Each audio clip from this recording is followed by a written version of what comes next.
Of course. I mean, that's a spectacular move. Oh, no way. I remember this.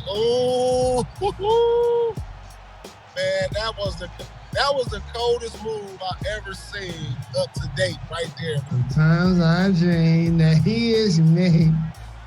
That's when you start singing stuff like that. Look at the expression on Phil Jackson's face. He's like, yep.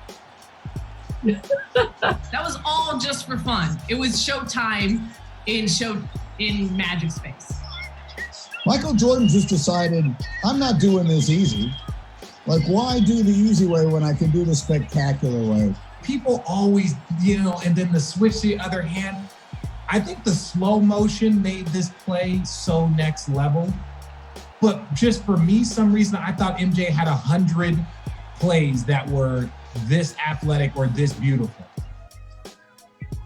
I don't even think anyone was gonna block him. I think at that point, he was just like, I'm gonna show y'all something you've actually never seen before. It's an anti-gravity move that none of you can pull off. I'm gonna stick my tongue out while I do it to remind you that this is an MJ signature written all over this. And you're gonna be running this back for years to come. And that's exactly what we're doing here. And everybody said, well, he was just showing off. No, he didn't, because you can see that he sees Sam Perkins, his college teammate. And he knows Sam is 6'10", with arms that go on to 7'8", and he knows Sam can block him, and so he makes the move. You never see nobody go with one hand, palm the ball, looked like he was about to dunk on the whole Lakers squad. Then he's like, you know what? I'm gonna just put it in the other hand and flip it up on the other side. Come on. Let me tell you something. This was the year I started covering them. I've been in a lot of places that got loud. I've never heard a building make a sound like this building made when that play happened. I remember something personal. When he made the move, at press row, you're not supposed to scream out. You're not supposed to remark. You're not supposed to show facial expressions, especially back in the day.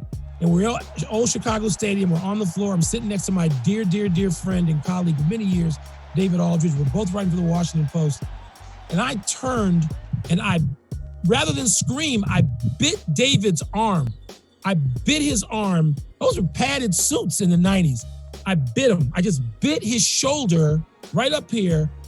And Aldridge didn't scream out. He just looked at me and said, "You bit me." I said, "I'm sorry. I didn't want to scream." And he just goes, "You bit me." And then later, he takes the jacket off, and I bit him right through the jacket and the shirt. There was marks on the skin. Very embarrassing. Funny now, very embarrassing. That's what a spectacular move does. It was his 13th consecutive made field goal at that point. Like I said, he just did that for fun. He didn't need to do all of this extra stuff. He went on a run and then gonna do this move to end his run. Come on, Mike. Can't nobody duplicate that one. Can't nobody duplicate that one.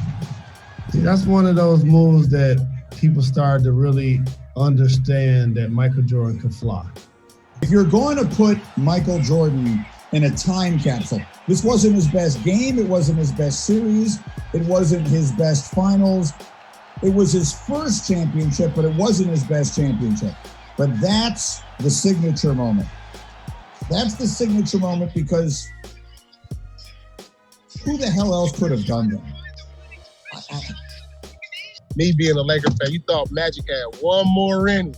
But then Mike was just too much. He was not going to let that go. And it was just like after game one, it was like, it's all his. He was snatching the crown away from, Magic and Bird. As we knew the next year with the Dream Team, he came in and he says, basically, I'm the captain now. But that was the start of Magic in those finals. And that play just showing I am more than just a scorer. I am style. I am substance. I am the star of this league now. He was the most talented and best player before he was actually winning championships. That's what made his situation so unique, is that he was considered the GOAT while he was still playing. I'm telling you, the first three-peat team was better. They were better then primarily because of Jordan. For the second three-peat, Jordan was the best player in the league. For the first three-peat, Jordan was the best player ever. Jordan, for the first three-peat, was the best player in the history of organized sports. Thanks for watching ESPN on YouTube. For live streaming sports and premium content, subscribe to ESPN+.